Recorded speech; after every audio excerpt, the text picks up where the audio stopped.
So let's talk about Diddy. Yeah. Oh my goodness. In your opinion, why did it take so long to expose this? In my opinion, the evidence that has come out so far all paints the picture of something much bigger than Diddy. It paints the picture of him having protection from law enforcement and him having some sort of agreement with law enforcement, whether that's literally from the federal authority of the FBI or from some like splinter organization within the FBI, or it's hard to say. But there are lots of claims over the years from the rumor mill of Diddy having some sort of federal protection. And then there's also direct allegations within a couple of these different suits that claim that he either had police or federal sort of cover. And what we see outwardly as far as how he's been acting for so long and how much he's allegedly been doing behind the scenes with no one going after him, it all adds up to he is not the top of this thing, but is rather a useful pawn. And I think in their minds, hopefully a place where you can cut the strings and set him free and pin it all on him is what it seems to be from my perspective. So I think that he was useful and protected for a very long time because he became very powerful. He rubbed shoulders with a lot of very important people, and he was really doing exactly what it looks like he was supposed to do. And it was only as you can kind of trace his belligerence becoming more and more egregious and his violence becoming more and more unhinged as his power grows and his ego grows. It feels like he was sort of overextending his welcome simultaneous to, maybe coincidentally, it's hard to say, Cassie Ventura drops her civil lawsuit. And it feels like when she dropped her civil lawsuit, it was either salacious enough or evidenced enough or public enough that the thinness of his thread was too thin for him to stay protected. And whoever had been protecting him just finally said, we're out. We're not covering for you anymore. And in part, him settling with Cassie for probably a lot of money opened the floodgates for more lawsuits. And so it sort of became open season on Diddy. And I think that whatever was protecting him before wanted to wash their hands of it. I remember speaking with a criminal law attorney who said he should have settled that case immediately because the longer it just dragged, it just became a bigger problem for him. Yeah. I don't know if that's accurate or not. The executives, the music executives who just resigned, like, was it on the same day or the next day? It was the next day. What do you make of that? Right now, I think it's probably a coincidence. The guy specifically, this Lyles guy that resigned, who was big up at so Diddy is in the Universal Music Group umbrella, and this other guy is in the Columbia Records umbrella, I believe, at Atlantic.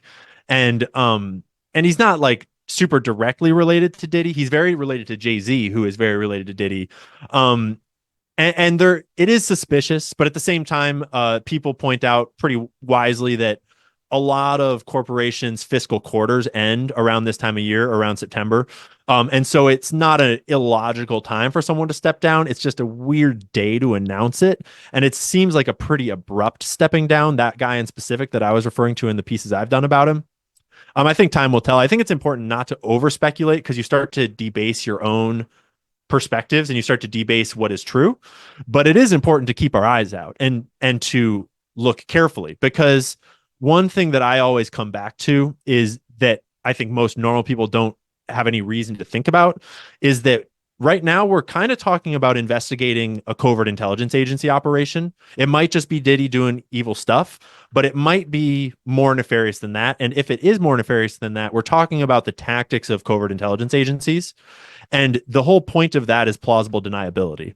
And so operations like sexual blackmail operations are designed to be deniable, unprovable, and untraceable. And so inherently, we need to be looking for evidence that is hard to put together. And you might have to do a little speculating in a reserved way to look for where the next clues might lead to see if you find evidence there. Not to assume it's all true, but just to, stay on the trail of what might be true. So that's the way I look at it, is it's hard to know what's real at this point. Right. Well, I mean, the prosecutors made it very clear that this isn't over. I think that the way that a RICO investigation tends to go, it was designed to take down the mob and the mafia, and RICO investigations usually would go from the bottom upwards. In this case, Diddy's not the bottom by any means, but there are a lot of other people for them to go after, and I do think that Jay-Z is high on the list of probable suspects. And I think that it's important to talk about him because the rumor mill of the hip-hop industry has long accused Jay-Z of all the same crimes as Diddy. And Jay-Z was basically made by P. Diddy back in the day. A lot of people don't know that Jay-Z was just a kid on the music scene back when Tupac and Biggie Smalls were the kings of the industry. Back when Diddy first came to fame, when Tupac and Biggie Smalls were both mysteriously murdered, with a lot of allegations pointing back towards Diddy and his associates. And Jay-Z came in to fill the void behind Biggie Smalls. Jay-Z was sort of living in Biggie Smalls' shadow as a little kid on the scene. And then when those two guys were murdered, Jay-Z rose to power, and he was best friends with Diddy through that whole rise and was at all the same parties. They dated a lot of the same girls. There's a lot of allegations of them passing girls back and forth. There's a lot of allegations of them being gay together and keeping that a secret. And so when you look at the power that Jay-Z has amassed and the people that he associates with outside of the music industry, it paints a picture where if he is guilty of a lot of these same crimes, I can only imagine the level of protection that he has, and I can only imagine the sweating that's going on behind the scenes that it doesn't trace back to him. Because the more of those big sort of rap kingpins that do come down with this, the more people start to look at the politicians they were associating with and look at the, executives and the media figures, the other celebrities outside the music industry that they were affiliated with. And those people do not want that attention. It seems like some of the celebrities are already deleting some of the pictures from who's passed, right? And maybe just because they don't want to be connected with someone who was doing all of this, and perhaps they didn't even know about it. Yeah, that's a tricky one because a lot of those allegations have been flying around without proper vetting. And even I have sort of gone into them a little bit without proper vetting. And then as I did, I realized that some of them were actually for example, Megan Fox is one that got floated around a lot on social media this week. And she had actually already done that prior, and people just hadn't noticed it and then reported it as though she did it yesterday. So it's hard to say what is what as far as people deleting their social media, but I'm reminded comically of Elon Musk recently retweeting his old tweet of something to the effect of Twitter is a social media agency and Twitter is also a crime scene, meaning he has all of it. So deleting your Twitter account is not going to protect someone from actual criminal investigations. It might protect them in the, court of public opinion as people like myself dig through these things and start to talk about all this baggage in people's past. But I don't know as that's necessarily going to lead us to any smoking guns, so to speak. Going back to Diddy's situation, I mean, there's no coming back from this, right? Absolutely not. No, I think at first there was an avenue of speculation where before he was arrested and before they leveled RICO charges against him, there was a level of, maybe this lawsuit's going to get settled. Maybe it'll go away. Maybe he'll recover, just because we've seen that happen so many times before. But at this point, it's pretty clear that everyone's cutting their ties. His protection is gone. He's being dragged through the media and embarrassed in every way imaginable. And so, no, I don't think there's any coming back from this.